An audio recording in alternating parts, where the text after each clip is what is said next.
যে একটা অনিশ্চয়তা আছে, এই যুদ্ধটা কতদিন চলবে। সেই জন্য আমরা একটা রেশনিং করেছিলাম, কিন্তু মানুষ এই রেশনিংটাকে ভয় পেয়ে স্টক করা শুরু করেছে। আসলে আমাদের তেলের কোনো অভাব নাই। শুধু তাই না, আগামী 9 তারিখে আরও 2টা ভেসেল আসছে। সুতরাং তেলের কোনো সমস্যা নাই। আমি সবার কাছে অনুরোধ করব, বিশেষ করে মিডিয়ার কাছে অনুরোধ করব, জনগণকে এই মেসেজটা দেওয়া যে এই তাড়াহুড়া করে কোনো কিনে দরকার নাই।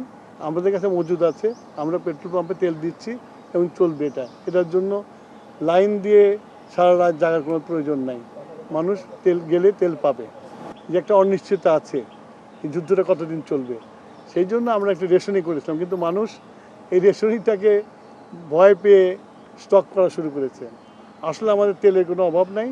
শুধু তাই না, আগামী 9 তারিখে আরও 2টা ভেসেল আসছে। সুতরাং তেলের কোনো সমস্যা নাই। আমি সবার কাছে অনুরোধ করব, বিশেষ করে মিডিয়ার কাছে অনুরোধ করব, জনগণকে এই মেসেজটা দেওয়া।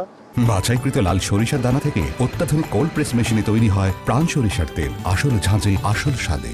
যে এই তাড়াহুড়া করে কোনো কিনে দরকার নাই, আমাদের কাছে মজুদ আছে, আমরা পেট্রোল পাম্পে তেল দিচ্ছি এবং চলবে এটার জন্য লাইন দিয়ে সারা রাত জাগার কোনো প্রয়োজন নাই। মানুষ তেল গেলে তেল পাবে।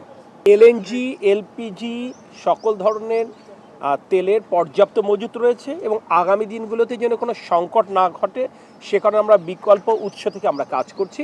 আমরা আপনাদের মাধ্যমে দেশবাসীকে এই অনুরোধটাই করতে চাই, আতঙ্কিত হওয়ার মতো কিছু নেই, কিন্তু বৈশ্বিক পরিস্থিতি বিবেচনায় আমরা সতর্ক হব, সকলে সচেতন থাকবো, এটুকুই আহ্বান।